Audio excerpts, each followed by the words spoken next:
my name is Bob, and welcome to the BNS Awesome Podcast. Best podcast in the Elk Valley! Okay, let's calm down there. We're peaking. Okay. Hi, Podcast. Well, today we were here to talk about books somewhat based on the novels of Michael Crichton. I think we'll just go through them. We'll pick one, talk about it, and then move on. Bob likes Michael Crichton. He was my favorite author as a child. It's probably why I'm so dour and weird now. Maybe. I can see that. He looks like a kind of a weird dude. Alright, so let's start off. Let's talk about the one we just watched. It was called Rising Sun. And give us a rundown on Rising Sun, Scott. Okay, so Sean Connery was being Sean Connery. And Wesley, John Connery. John Connery. Okay. It's Sean Connery. Being Sean Connery. In the most Sean Connery ways he can be Sean Connery. He's like, oh, hello there. What's your name? Pussy Galore, I bet. Ah, better that was a Bond villain. No, he was Bond. I was Bond. Sorry. Yes. Budweiser, bring a beer. We're gonna get that sponsorship, I guess, one way or the other. Right now the movie is weird stuff at the start. You want me just to handle this one and this one? I would one? much rather you handle this because... Okay, Rising Sun is a story of a foreign corporation trying to take over an American corporation, buying them out, having an inaugural celebration party, and a murder happening at this party. And then like there's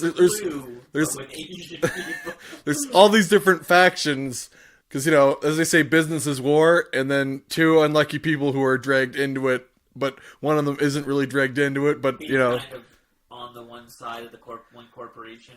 Yeah, like, when he gets shot in the vest, there's only one guy with a gun there, and you see what direction... He fires afterwards, and you're like, well, of course that's this guy. Well, we'll get into spoilers after, but the whole thing is, it's a whodunit. It's a whodunit movie.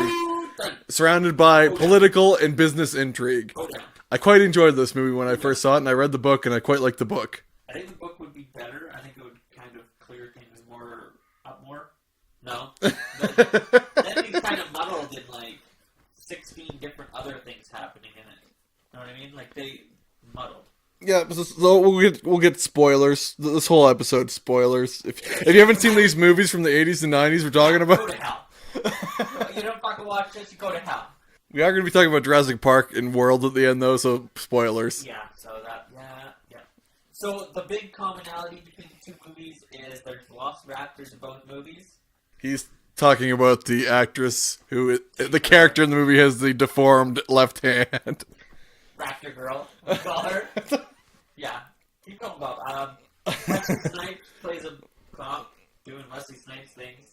You know what I was missing in this? Like, there could have been more action scenes. That's what I thought. I think it had just enough action scenes.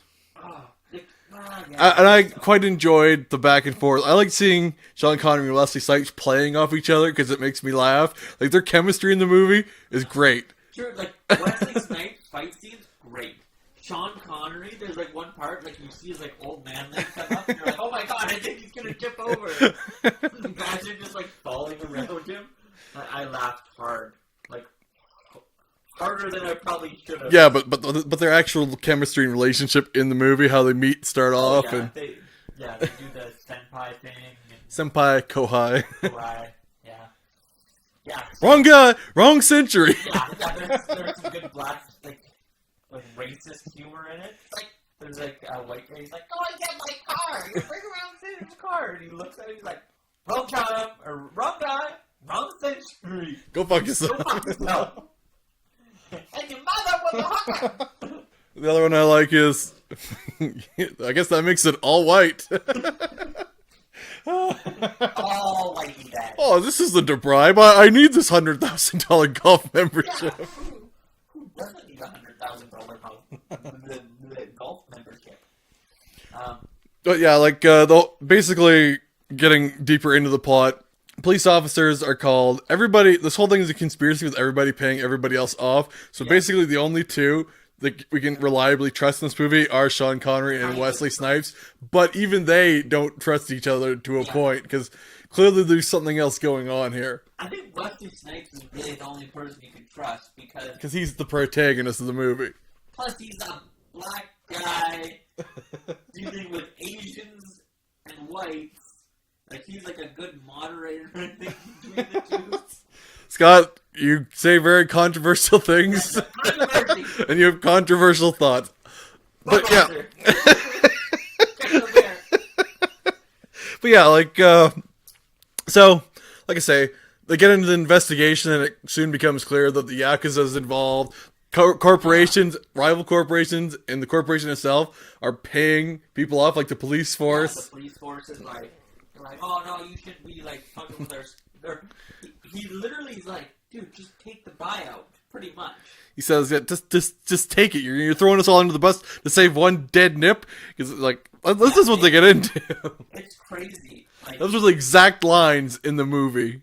So basically, like I say, Scott's a little busy. So this movie, it plays on the fears of selling off American military assets to foreign countries. Yeah. And basically this murder is just, it's an opportunity they took to swing a senator to the other side. And then basically the whole thing stems from controlling the senator and the police force and the two main characters trying to investigate what's happening. But only one of them may be actually trying to figure the out. The other one may be in on the conspiracy. The other thing I noticed, I don't know if you caught this, but the senator's wife was Professor X. Applause, please. Applause. Everybody should just applaud that. I don't even care if you don't know what I'm talking about, but it was good. I enjoyed that. Okay, so this is the first time you saw this movie. Obviously did. Okay, let's, oh yeah, I'm trying to get through a synopsis and you just keep doing this. I'm sorry. Go Bob. So basically, we're not going to ruin everything, but it's a murder mystery, whodunit, political business, espionage. In the end, they reveal who did it, kind of, and then who else who did it, kind of, but everything's thrown into doubt. So it's like, does it really matter in the end? It's like, the company got exactly what they wanted out of this deal, and... So technically, it worked for the company. Well, it did work and they didn't work, because at the end of it, they were like, okay, so like this is a huge scandal, so now we're going to distance ourselves from it. So I guess nobody gets what they want, except the company wasn't implicated, so it's like, it's neutral, I guess. Yeah, it was good. I enjoyed it. Let's give it your review and your ghost rating. Okay, so I enjoy these kinds of movies, as we were talking about, like Lucky Number 7 is one of my favorite, like, you're looking over here to the left, and then you're not looking at the right. So it's like, you're trying to figure out what's happening as it's happening. And I got some of it right, as I was guessing throughout the movie. That was really annoying. I know. I do it on all movies. But, like, when we're watching... Budweiser, king of beer. Budweiser. Wait till you have your own opinions and such. America. You know, the most likely outcome of this is Budweiser's going to sue us for defamation. Hey, I'm not saying any basic things about Budweiser. I'm saying that they have, like, it's fucked up. Budweiser, king of beer. And I always say that they're the king of beer. Come on. Coors Light. Who drinks Coors Light? You Coors Light? Alright, that's how far I went. So, yeah, like I said, I enjoyed it. I like the mystery solving. I don't know, like, if I were to watch that movie by myself, I would still probably talk the whole way through it, trying to figure it out. Like, talk it out. And yeah, like I said, I enjoy that. Lucky Number 7 was, like, my favorite type like that. And I want to review that, too, sooner or later. They got really good ambience and music. Like, I always wanted to be like, da-na. Like I say, there's different cuts to this movie, apparently. What do you think of the opening? Yeah, the opening didn't need to be there. So when I saw the runtime, it was like 2 hours, 8 minutes? I think it was 1:43 for that version. Oh, was it? Still, it could have been like 1:30, 1:25. You need that extended scene about that where they're actually in the world of the Western, where they pull back and reveals the TV. That was absolutely necessary to the plot. Blue Diamond Phillips. I was like, yeah. I was like, is this a Western? Honestly, I would have watched that Western. Like, it was like Blue Diamond Phillips and like Harvey Keitel, and like all going into like the West. I would have been down, but then it turned into something else, but it was good. Let me think. What would I give it for? What do you think of the technological aspect of the movie? Early Photoshop and editing and that interesting intrigue. It's like, oh, that's the disc. That's obviously what's happened. It's crazy to see how like. That was state of the art back then. Well, no, that was fine. But like when she shows him the video and he's like, oh, what? And he starts switching the heads and it's like, oh shit, like shit's getting too far. And I think that was a lot. Like a lot of people were just like, how easy it was to like fuck with people back then. Like, well, it's all on the internet. It must be true, right? Yeah, that's what I was getting at. Is like that was state of the art back then, and it was like, oh, no one could ever imagine that if you saw it happening, it had to be like real life. Yeah, so it was cool though. That's a critical point to this movie. It's this. The video There's a VCDR little disc kind of thing going on, and it disappears, and they finally get the original one, and it implicates somebody, and then it turns out that it's not the original. Yeah, so Photoshop. yeah, I would probably give it a solid 3.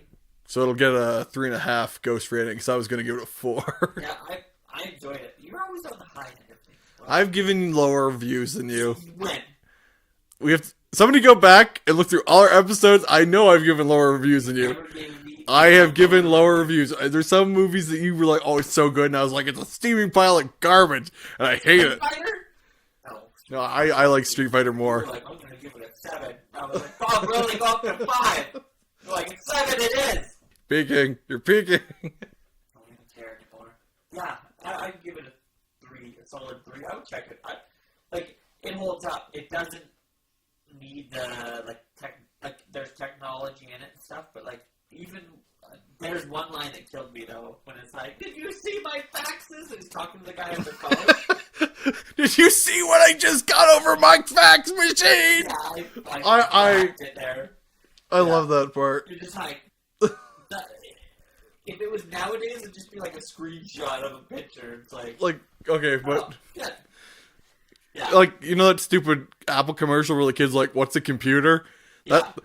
Kids these days are like, "What's a fax machine?" Yeah. They are still in use today. Oh, I know.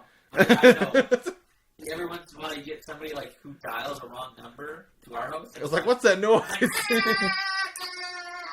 Like you can send faxes from the fast gas in my town. I have done it because still, like, government institutions and some businesses, they got a fax machine. Yep. Yeah, no, I enjoyed it. I'd watch more of these movies that he has. Michael Crichton, yeah. Right, Michael Crichton. Yeah, you added a Berg in there. Crichton. What is it? Michael Crichton? Yeah. Crichton would have been cooler. Yeah, he's like, he was Jewish. His name was Michael Crichtonberg. Hello, you didn't pay your taxes on your return. Somebody thought it done. I quite enjoy his books. His movies were actually, Congo's okay. Congo? I enjoyed Congo. He did... What else did he do? He did a bunch. You were going over the list when you were reading. Yeah. But, so we've given Rising Sun a rating of 3.5 out of 5 ghosts. It's an excellent political business drama movie with excellent chemistry between the two main characters. Yes, I agree. That is our final review of Rising Sun. The next thing we're going to talk about is a movie about dinosaurs. We're going to talk about Jurassic Park. What do you remember of Jurassic Park, Scotty? What, the first one? Yeah. Explain how old were you when you saw it and how you felt. Okay, so and you've never read the book? No. You know my opinions on the book. Book's way better than the movie. Yes, but I can this is gonna be like Ready Player One. There's a lot of resemblances because book, Spielberg, unhappiness between the reader and the viewer. But I will admit to this: if you made the book into a movie, it would be a very different movie and would be a lot longer. And it does not lend itself to Would it work? Do you think? It would. Yeah. Like, if you really want to, you could probably make a Jurassic Park like Netflix series kind of going on And you could work for the that. book. That like you got enough material if you really wanted to. Series or something. 6, 8, whatever. Yeah. So I was probably 6. Wait, when did Jurassic Park come out? Was it 93, 91? We're doing investigation. Investigating, instigating. All croon, do do do do. Or we'll do scat.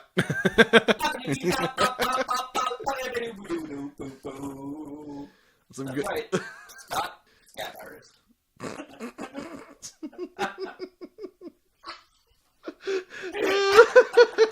Yeah, it was 93. Same year as Rising Sun. Oh, fuck, that's funny. Sorry.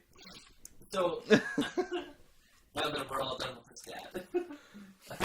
You know that scene in the movie Jurassic Park where they dig into the scat to see what's hurting the Triceratops?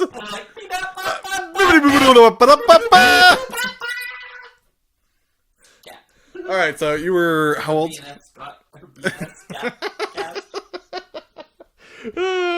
Our new image will be a poop emoji, just a people. So I would have been. I saw it in Fernie. I remember. I would have been 6. I would have been younger. You would have been 5, 4, 5. Anyways, so I remember I loved the movie. I believe my stepdad took us to the movie theater, and then. Do you have a rundown of remembering what the movie was about? Not really. You can't remember the movie? No, I was 6. I just remembered it was awesome. I guess I'll be doing the synopsis for this one. Yes, dinosaurs!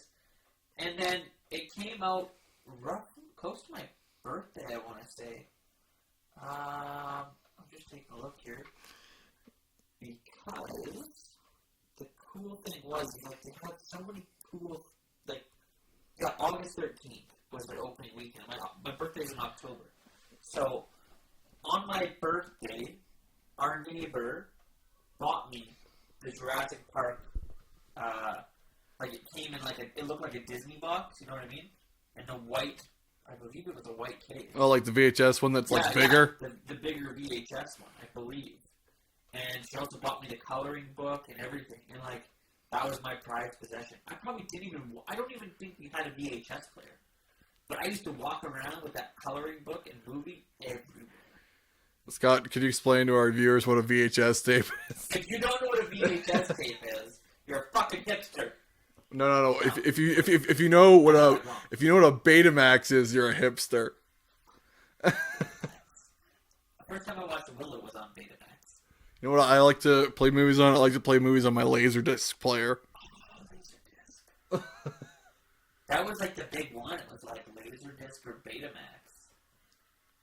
for the new stuff, and then nobody went with either of them. They're like, we'll just stick with VHS for now. We got this thing called the DVD. Yeah, but still, even like Laserdisc and Betamax never went anywhere. Well, they did in other countries. Oh, did they? Welcome to Russia, where we only have Betamax. There's a lot of Godzilla movies on Laserdisc that I would actually like to find, but. But I remember that like very well. Like just like so pumped about Jurassic Park. I actually have. I believe I have all of them on a disc. Jurassic Park 1, 2, and 3. This episode is brought to you by Budweiser, King of Beers. Budweiser, it'll get you pumped up. Well, I'll go into it. For anyone who has not seen Jurassic Park, it is a story of a crazy... Wait a minute, spoilers. I think we've done that enough for an episode, but alright. It is the story of a crazy old man who decides to make a theme park with genetically engineered dinosaurs. He's a rich guy, uses his whole endeavor in his company to do this. But investors don't want to spend any more money because they're nervous about having, a theme park full of dinosaurs, so they want experts brought in to oversee the park and see how it's going and give their opinion for the investors. So they assemble a group with a paleontologist, Dr. Grant, a herbologist, Ellie, is that her name? Two of Hammond's kids go there because their parents are having a divorce. Hammond's grandkids, sorry. And the lawyer, whose name I can't remember. And, Dr. Ian Malcolm, a mathematician. They bring a mathematician as part of the expert for their dinosaur park. Because he specializes in chaos theory. I love that. I love that interview. Aurora Borealis, yeah. But anyhow, so they come through, they're on the park, and unbeknownst to them, an employee he called Dennis Nedry has been contacted by one of InGen's competitors who's far behind in the dinosaur game. That's Newman, right? Yes. Okay. But he's contacted by, I can't remember the name of, because it's in the book. The books get into it more, but basically they're a competition to InGen, and they want the dinosaur embryos. So that's why he puts them in the little can of fake shaving cream. So he disables it for, it's supposed to be 15 minutes, then he'll come back and turn it back on after he, delivers the embryos at the dock. So all the power goes out. He does it on purpose. He tries to go to the dock, crashes, gets killed, power stays off. The rest of the movie's them trying to survive the dinosaurs breaking out of the cages and trying to get the power back on, and then leaving the island. And then, depending on the book or the movie version, supposedly, the island was either firebombed, but in the movie version, it apparently wasn't. Well, they couldn't make more movies that way. It's been a while since Scotty's watched this, so I know you can barely remember this movie, but I watched this movie a lot. I watched it at least last year. Oh, really? Yeah, it's been a while since I've seen it. I have it. I don't even know if it's on the plastic yet. But yeah. I would give it a 4. A solid 4. It's still one of those movies that holds up. The book was better, but I would give it a solid 4. Really? Yes. The book was better. Oh my god, I hope that didn't get picked up, but I know it did. But, yeah.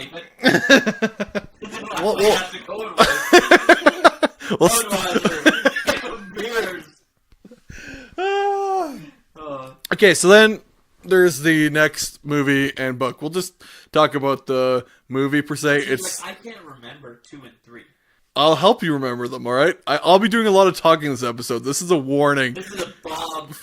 For anybody who doesn't like to listen to me ramble on, it's gonna happen till we get to Jurassic World now at this point. Because we just did Rising Sun because we're like, hey, it's related because, Michael Crichton. And the girl has the dinosaur. Sorry.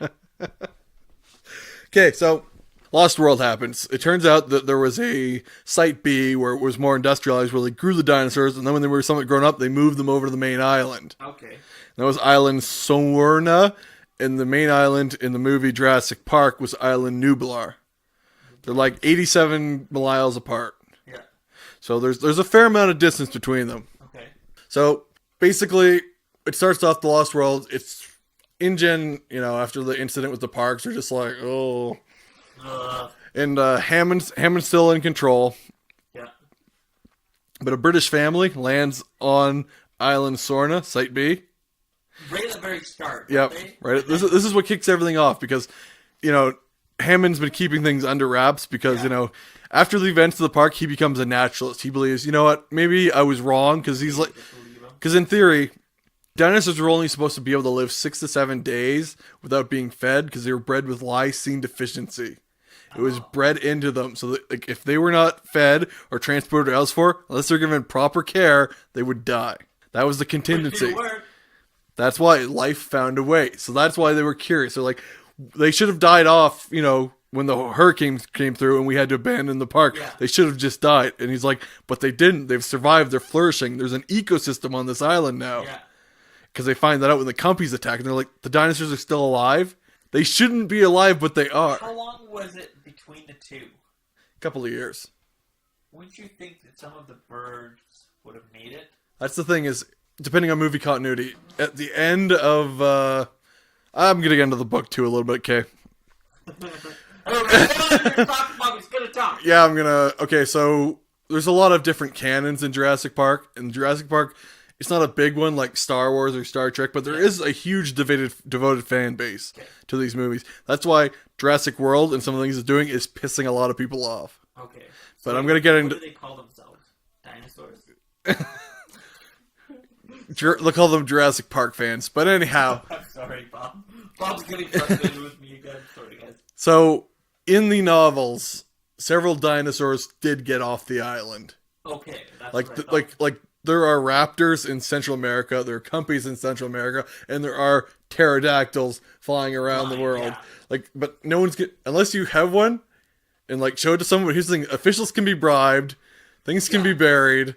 So there are dinosaurs on the mainland in the novel they version. explain that in the novel. They've gotten off and they just kill them or whatever. Like, if there's not that many people, unless they're going to attack villages, if the dinosaurs are just going to stay in the wild for most parts, they're not going to have too many encounters. Yeah, true enough. Fuck, that's cool.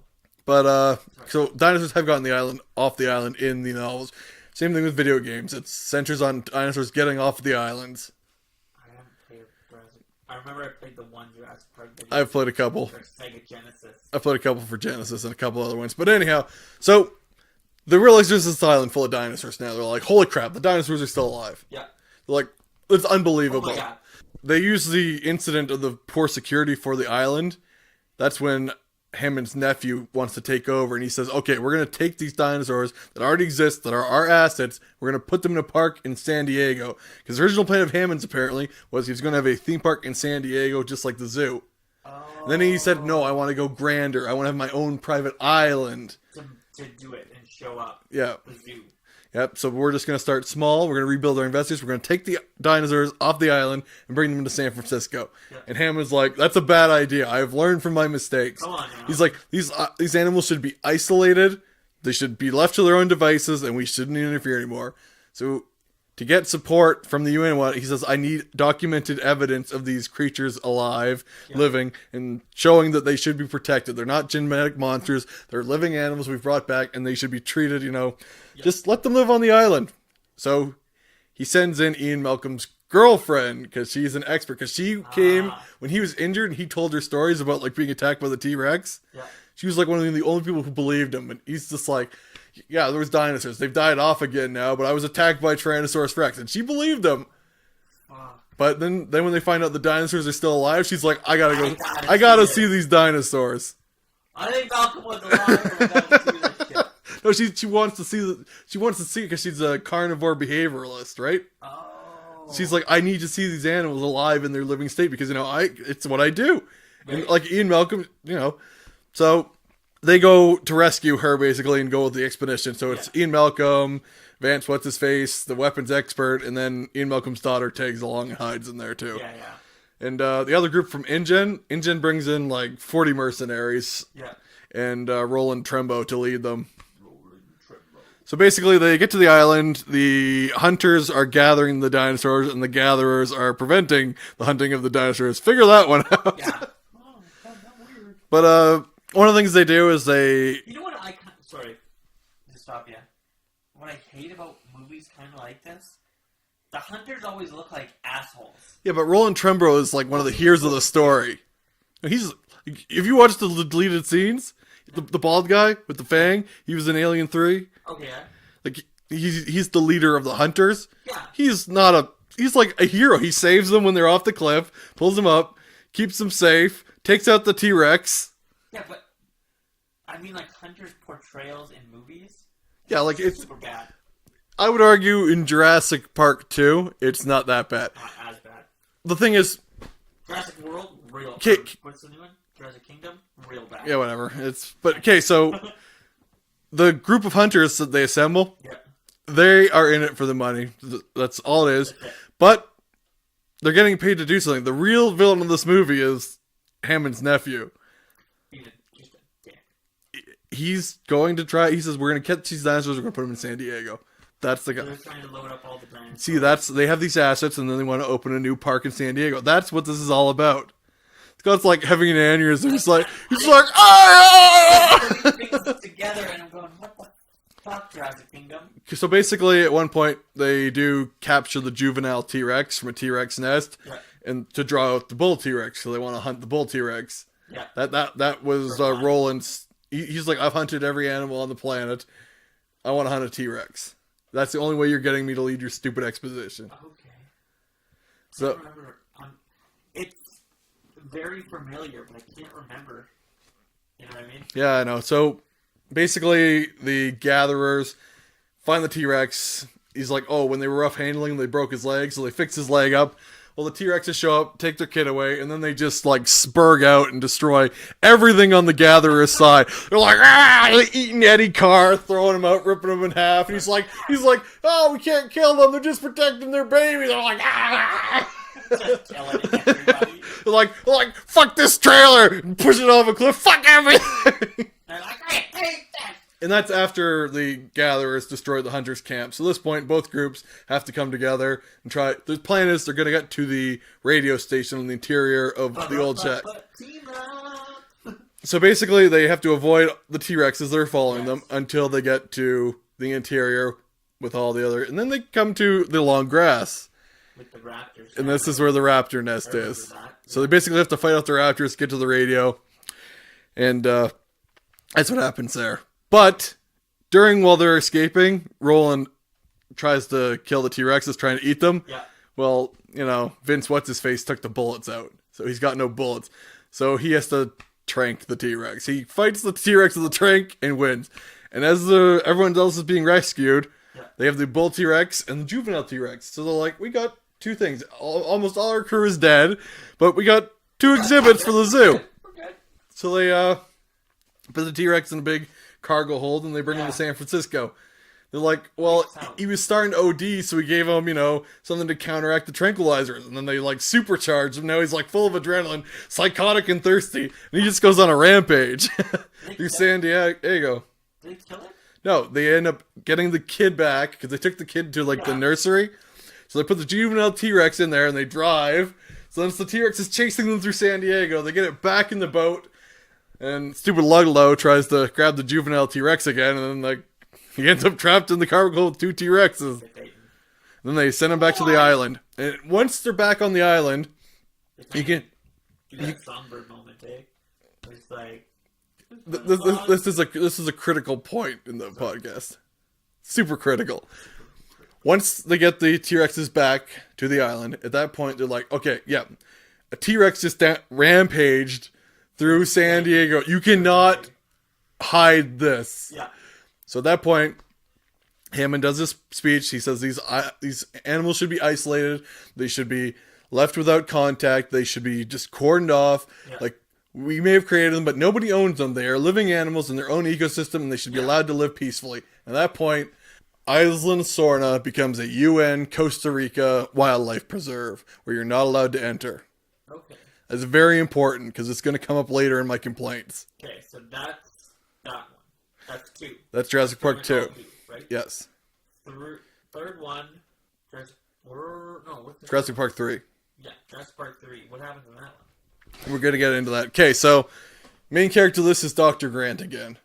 Yeah. He's the main character. So, another thing, divorced family, woman marries new guy. The names are the Kirbys of this family, right? Do they suck things in and then become them? Obviously. This is a really weird movie. At one point, Mr. Kirby eats a dinosaur, and he gets T-Rex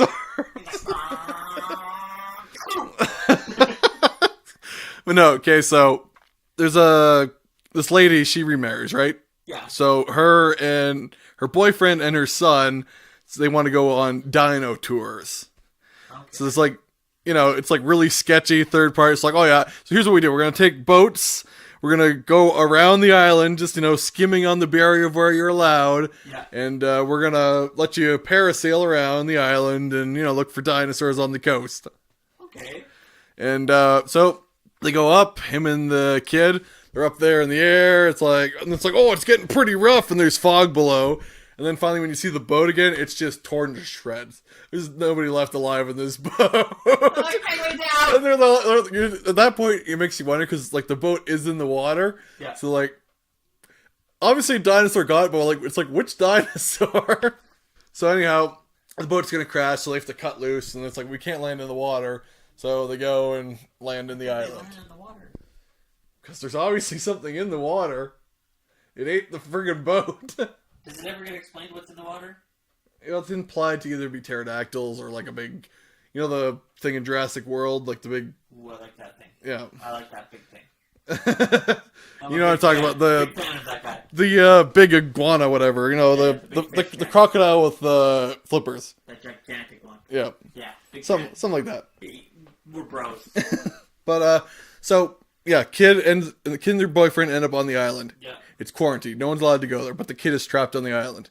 So the Kirby's are like, okay, we need to find our son. So they get back together, do kind of a scam thing, and they're like, oh yeah, I'm a wealthy investor guy, and they go find Dr. Grant, and they're like, we'll help fund your research on velociraptors if you come with us on a charter plane. We've got permission from the Costa Rica government. We're just gonna fly over the island looking for dinosaurs. Just like we would just like your expertise on it.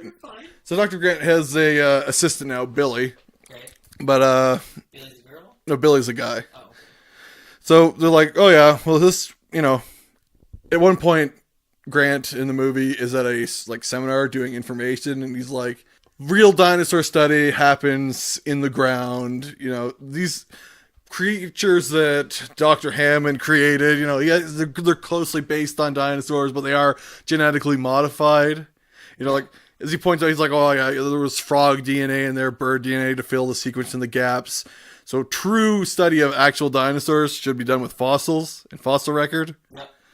And everyone's like, well, if you had a chance to go to Site B, would you? It's like, there's no way I'm ever going to that island, It's never gonna fucking happen. So, Sorry, I'm doing some just stats on the movies just to see how well they did. yeah, Jurassic Park 3 was a flop. But fucking the first Jurassic Park box office, $1.029 billion. Yeah. In 1993. That's what I'm saying. You don't seem to understand that Jurassic Park has a huge fan following. That's crazy. They've got books. They had comics for the longest time, too. Yeah, sorry. Okay, keep going. I'm still listening. Okay, so like I say, so they end up saying, just come on this flyover with us, and, yeah.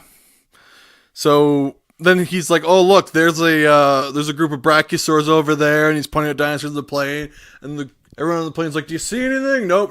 He's like, there's clearly dinosaurs everywhere. This is amazing. Look out this window. And they're like, oh, no, I don't see anything. It's like, look for a good place to land. He's like, you can't land this plane. And then they knock him out. And then he wakes up. They've already landed the plane.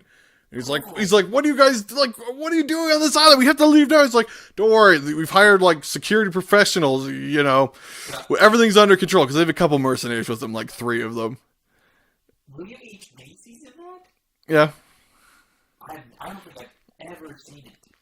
Well, it's spoilers for you then too. But so then they're out there, and his wife, Mrs. Kirby's out there with a megaphone. She's like, Ben, just speaking into a megaphone. And then at one point, one of the 2 mercenaries runs in, and he's like, start the plane right now. so it's like, what happened to the other guy? They said, we're leaving. So they get up on the plane, and they start going down the runway, right? Yeah. So they're going down the runway. They're about to lift off, and the other guy runs out. He's a little ragged and bloody, and he's like, just stop the plane. So, they're like, oh, I can't stop. And they're lifting off. They're like, ah. And then just about as they're about to go over them, a dinosaur runs out. A dinosaur called the Spinosaurus eats the guy and hits the plane. So the plane kind of right back to the ground. Spinosaur attacks. They barely make it away. And they get away from the Spinosaur, who manages to kill a T-Rex. And Spinosaur is the real villain of this movie. It's like the spectacle. Yeah. But then raptors attack. They attack. They show a lot of interest. And then for some reason, the whole movie, they're following them. The raptors are actively chasing them. Because Billy took raptor eggs and put them in his little bag. Because he said, if I got these raptor eggs, we can sell them. And that'll secure funding for our research. And Dr. Grant's like, Billy, you're just like these people. Anyhow, they run away from the Spinosaur. They ended up together again as a group. And they go into the aviary. And they're like, what the hell is this? And they're like, it's a bird cage. Oh, fuck. Right? Yeah. So that's explained supposedly, where the majority of the birds and pterodactyls are. A couple got out before, but most of them are in there. And during the escape, Billy, he sacrifices himself to save the kid. And he's like, Dr. Grant's like, oh, I shouldn't have said that to him about how you're the same as these people. And yeah. He's all upset. So they manage to escape out of the aviary, but the gate doesn't actually close all the way. So now at this point, fucking birds, get out. Yeah. Yes. So they end up fighting off the Spinosaurus. He finally runs away. They make it to the end, and during the fight with the Spinosaurus, Dr. Grant calls Ellie, who's now married to a U.S. senator, and he's like, "Help! Help!" Who the fuck is this? So they get to the beach, the raptors come. Yeah. They give them the eggs, and the raptors are just like, "Ooh, what are we gonna do with these guys now we got the eggs back?" They're like talking back and forth. And Dr. Grant has a 3D printed like vocal box that Billy had made because they actually found one intact. He starts like speaking raptor into it to like confuse them more. They're like look at him, look at everybody else, like looking at each other. What the? It's like when you get a deer in really close, that you know a deer call, and I'm like, yeah. what the fuck was that? And then same deal. And then they hear something, so they run off. Well, like the Marines and the Navy, everybody, like all these, amphibious APCs show up on the beach. They're like, "Are you all right?" Is that the end? Yeah, they get off the island, and it turns out Billy survived. He actually floated out to the outside, and they found him in the water, and they bandaged him up. So it's like a happy ending.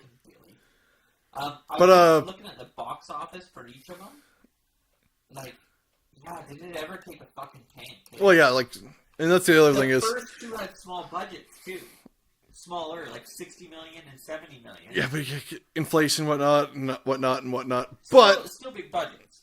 I forgot my favorite line of 3. 3 isn't a great movie. It's okay. The original cast either, does it? It's got Grant. It's got Ellie. Okay.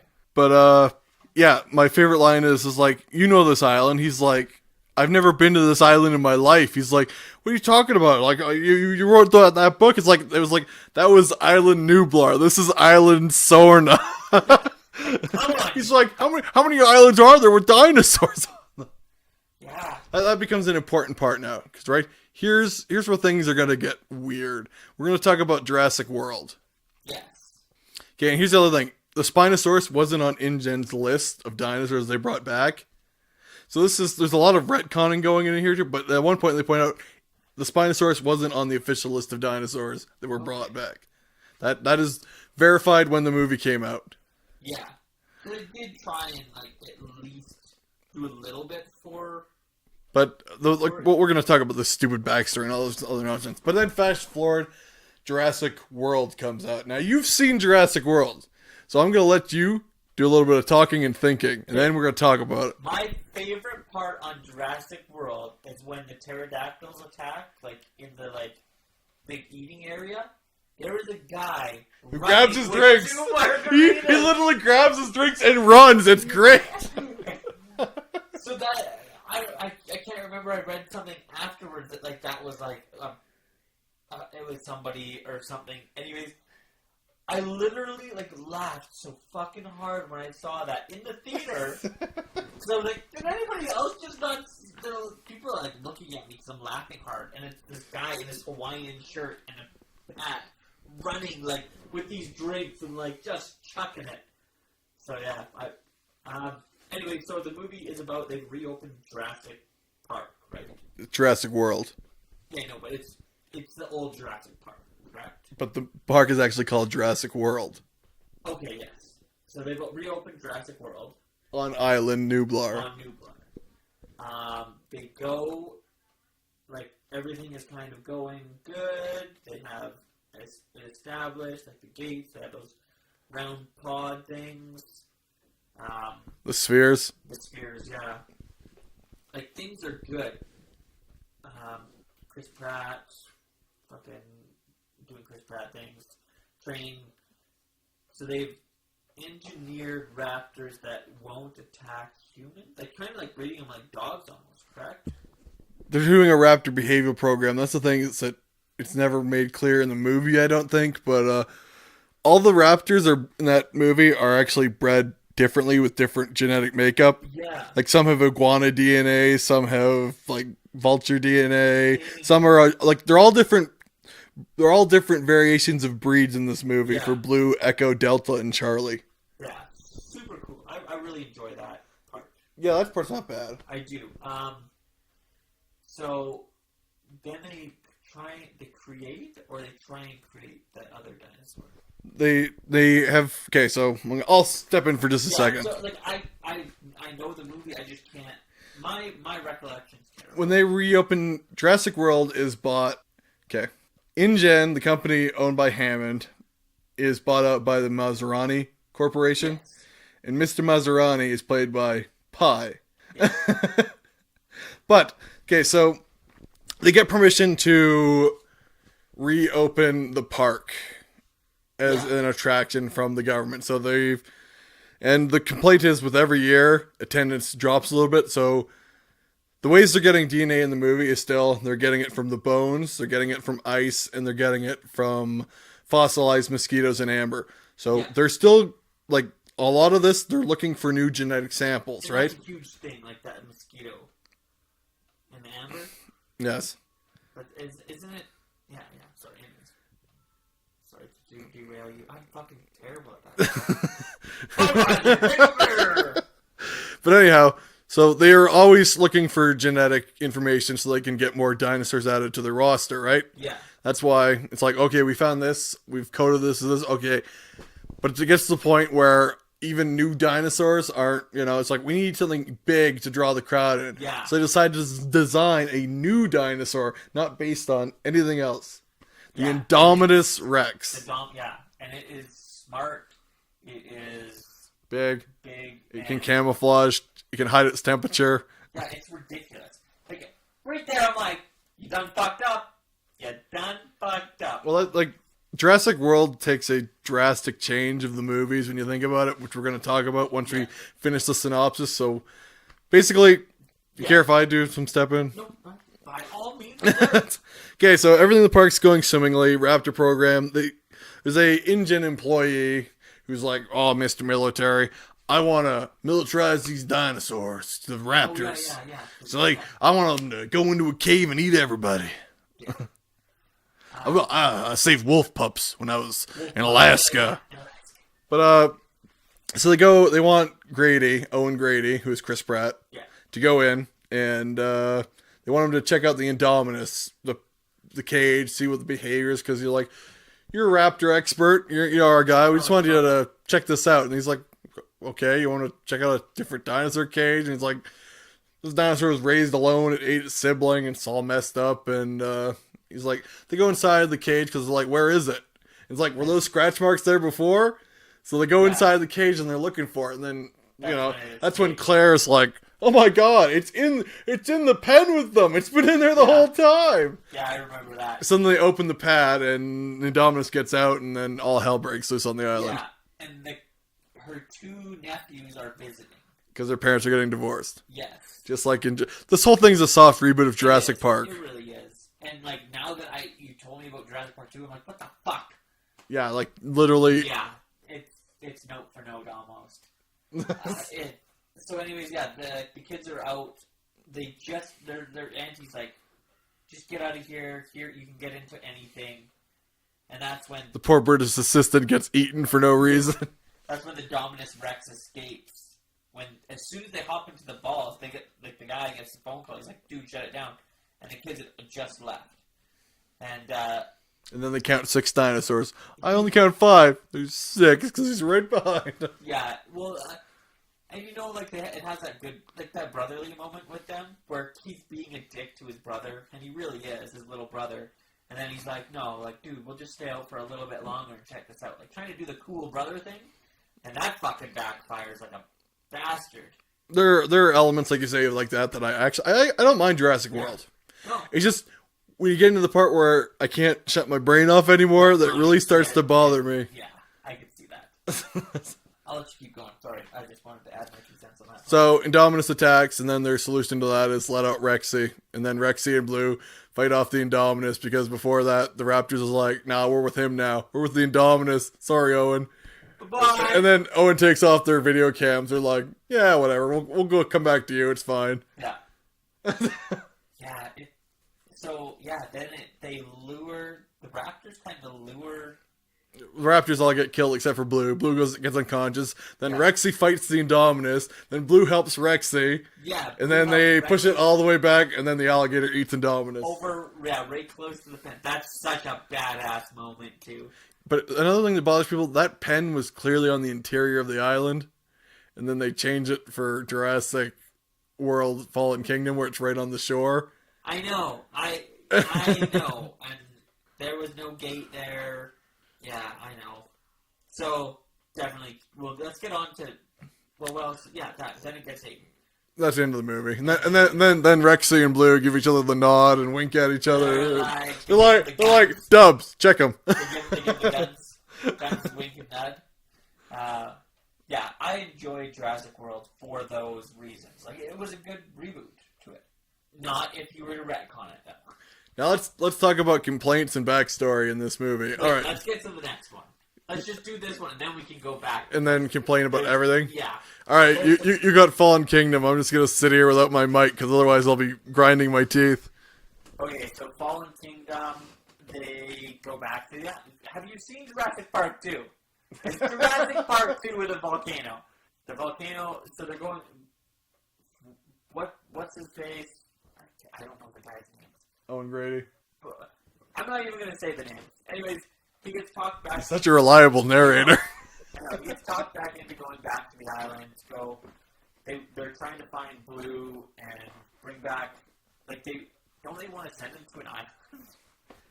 They want to put him on another island. This movie has so many problems related to all the other 3 movies in the world that I wanted to get into it first, but we'll do it after. And all these animals are going to die because the volcanoes are going to go off, and they want to transport them to another island, which they already have an island, but it's not talked about. And also, apparently Hammond had a partner that they never talked about, and the dinosaurs were actually made in the basement of the house instead of being made on Site B. Which doesn't make sense.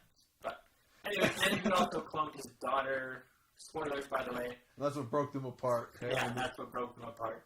Okay, so if you go into this movie completely blind, like Scott was, and you only have seen Jurassic World, good movie. I would go with good movie. He could just turn his brain off like that. I could do it for most things, but I got to the point I could not do it for this movie. I went with my 2 little kids. It is okay moments. Like, there's moments in the movie that are great, but if you stop and think about it, it's bullshit. I know. But it was kind of cool just to see that, like, awe moment with my kids. When they're, like, watching it, they're like, holy shit, like, look at these dinosaurs. I love that. So for that reason, it did better than expected for me.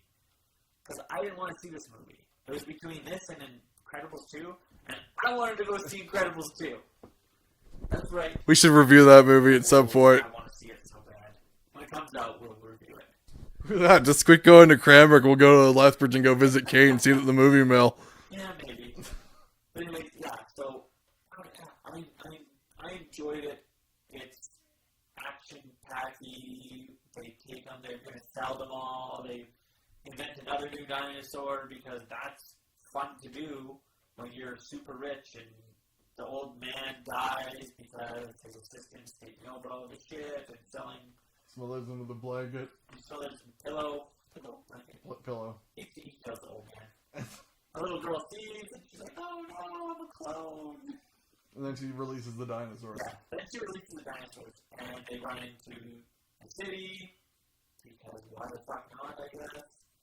And I don't know. The ending was like, what the fuck? Why the fuck would they release them? And then the cool part at the very end was that you guys see the pterodactyl flying beside the vehicles and stuff. And this is our new world. A Jurassic. Like I pointed out, Jurassic World is slowly becoming Resident Evil. Now time for the complaints. I'm not even going to let Scotty do the rating for Jurassic World and Jurassic World Fallen Kingdom. I'm going to start whining, and we're going to debate things. What was the sense of having Henry Wu be a supervillain? They bring him back from original Jurassic Park. Instead of just being random researcher, now he's supervillain. Henry Wu. I am Henry Wu. Ha ha ha ha. Ah, bask in my glory. Henry Wu for the win. Then the mic drops. Okay, so I got lots of problems. We're going to talk about at the same time Jurassic World and Jurassic World Fallen Kingdom. Maserati Corporation, Mr. Maserati said, I bought this from Hammond I bought this company from Hammond to honor his dream. Well, Hammond's dream was to leave the island dinosaurs on island Sorna in the wildlife preserve, 87 kilometers away. It's UN and Costa Rica owned. According to supplementary materials, the island was strip mined and those dinosaurs were all brought to Jurassic World, which leads into my first question. Where are all the velociraptors on Jurassic World? They only have 4 because they were deemed too dangerous to be an attraction. And there are several different groups and packs of velociraptors on Island Sorna. And here's the thing is, they get in trouble for like any death in these movies because it's like, oh, now you got to pay out all these. You're telling me they managed to do an operation of taking every single dinosaur off of a nature preserve without anyone being horribly killed? Have you ever seen the Pigman involved? They flew a helicopter over with a 50 cal. Yeah, but that would be killing the dinosaurs. Here's the other thing. Supposedly, all the dinosaurs were moved from Sorna to Nublar. Yeah. Supposedly. Which is bullshit.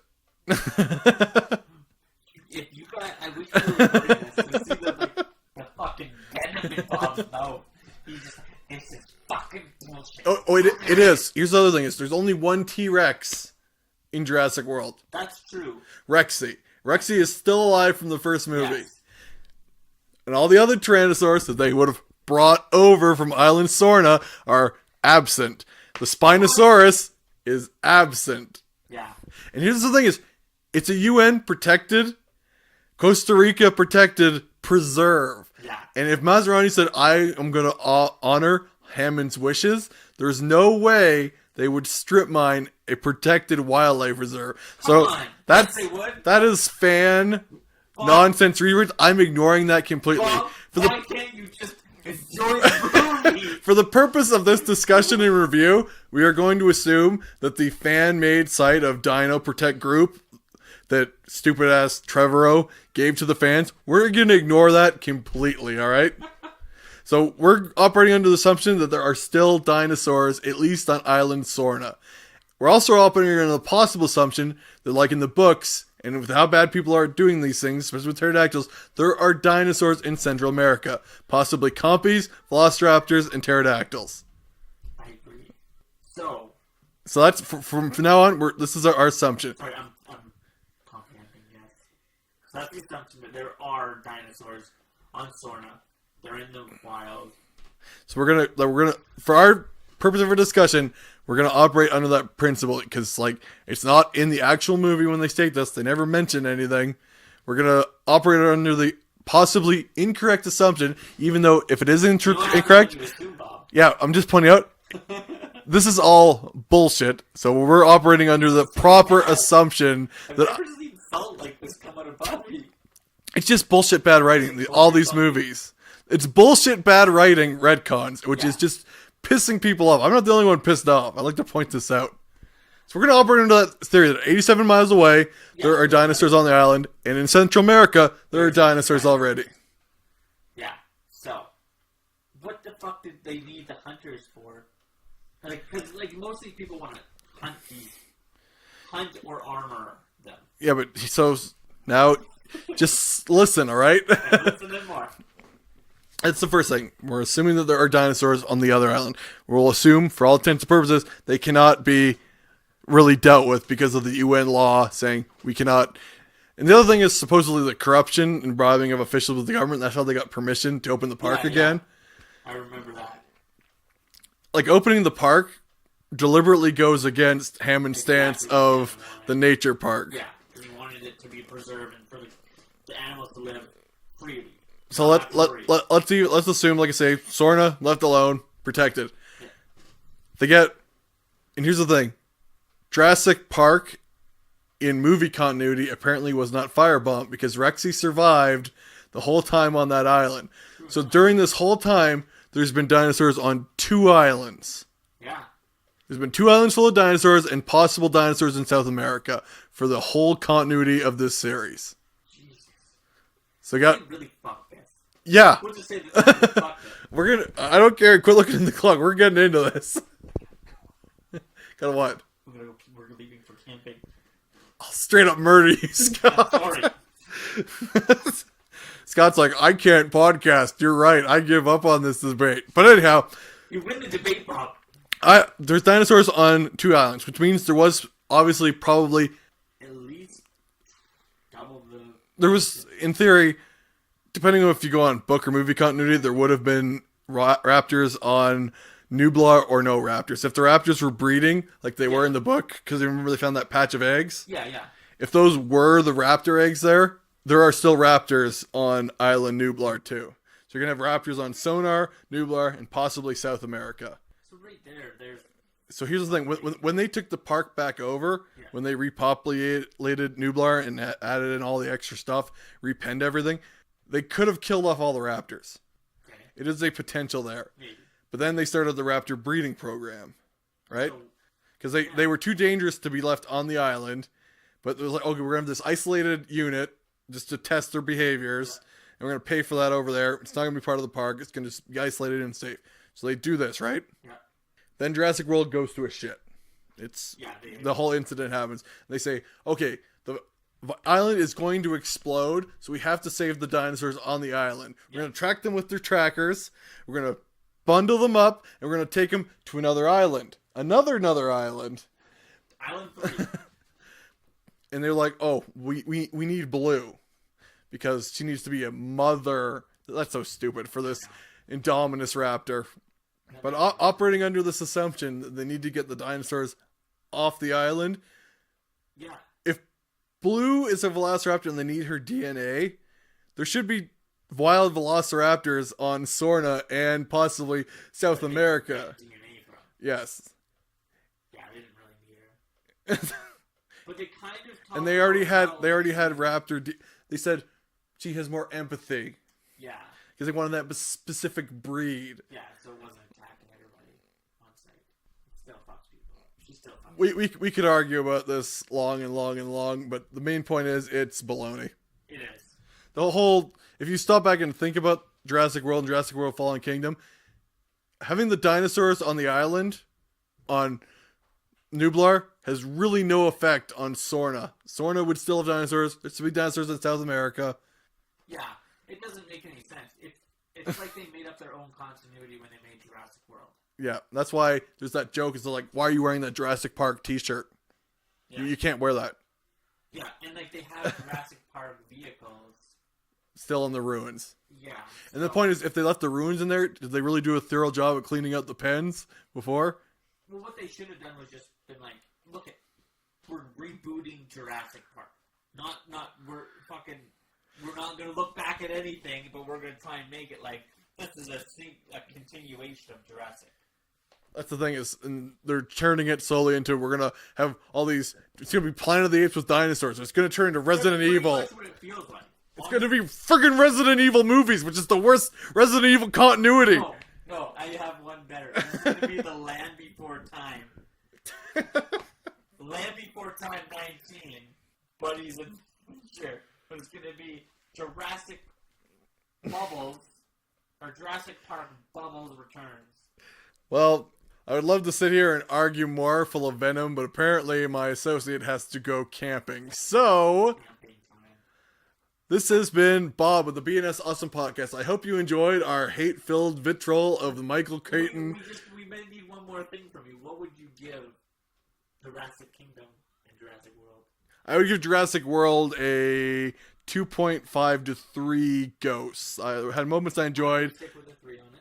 Yeah. But Fallen Kingdom, I'll give it a 2. It's not a bad movie in and of itself, but if you think about it, it really bothers you. Yeah, if you've seen the other ones and you like your continuity. And then the fact that it's just a poor ripoff of Lost World. It really is. If you have kids and they have never seen a Jurassic movie, it is fun. It will have them scream. They'll do all the Jurassic Park things. You know what I like about Jurassic Park? If you go to Universal Studios in Osaka, there's a whole bunch of different exclusive Jurassic stuff that you can't get anywhere else, and their version of the ride's actually pretty fun. Oh, really? That'd be cool. But like, there's like, on monitors when you're waiting in line, it's got some of the original actors, all different stuff they filmed for the rides, but it's all different Japanese localized stuff, which made me laugh. Yeah, so I would say if you have kids and you have not seen it, I give it a 3. Check it out. It's a good watch. See, I just gave a lower rating, and you say I never give a lower rating. Just wait, though. As you said, though, with all of the retcons, inaccuracies in the retconning, like I said, it would have been easier if they would have just went, look, we're just restarting the whole thing. It's not going to have any continuity with the other ones. This is its own property. a new property, and it would run fine like that. Like, really. Like, I'm going with you on a 2 just because of what you told me. And, like, how much I realized number 2 and this are the fucking spitting image. Like, you could spit on the same thing and people wouldn't tell the difference. I quite enjoy that they just got those 4 people to get blue, and then they immediately backstab them for no reason. Yeah, just no reason at all. Okay, shoot them! So, I would give it a 2 for that reason. Personally. Like I said, if you have kids, there are, I don't know. I would argue that if you have kids, you might as well just watch Jurassic Park. Yeah, but... It's got the Spielberg charm. Say that if you have kids 5 to 10, you want to go to the movie theater, go check it out, for sure. 3. You'll enjoy it if you just turn off, and just watch the movie. It's like Ready Player One. I was about to say, I was like, oh, you want to play this game? All right. Yeah, I know where it was going. It was like Ready Player One. You turn it off, you don't think about it. It's a half-decent movie. He saw me grab my microphone and start thinking. He saw my thought bubble with Mechagodzilla in it, and he's like, "Oh God, I gotta jump on this." So yeah, that's what I would go with. I'm with you, Bob. After you told me about the retconning and stuff, yeah, that's a fucking piss off. Because like I said, Ready Player One, I fucking hated it. Fucking despised it because I enjoyed the book so much. So I would give, yeah, that's what I'm gonna go with. I'd go with the same as you. But like I said, if you have kids that haven't seen it, 3, maybe even a 3.5. That's fun. Well, that amazing vitriol out of the way, I am Bob of the BNS Awesome Podcast. You can't find me nowhere. Scott, take it away. I can find you one spot. If you go over to the Gmails and go type in bnsawesomepodcast@gmail.com, you can contact Bob. That's right. I could give out his personal Twitter, but I know he wouldn't like that. You can get us on Twitter @bnsawesomepod. You can also find me streaming over at www.twitch.tv/inkguy. I'm also an affiliate partner now with Twitch. So I got a little emote and I got some other cool stuff. An affiliate? Yeah, you can donate money to me and stuff. It's kind of cool. We are also now on Spotify. We are also now on YouTube. We are also now on Stitcher and iTunes. You can find us all on those. BNS Awesome Podcast. And once to make Scott presentable enough, we'll put those intros and we'll put our interviews up. Yes, we still have so much stuff to put out. They're sitting there waiting for Scott to stop wearing that wife beater. Scott, take that wife beater off. Budweiser. Alright, we out.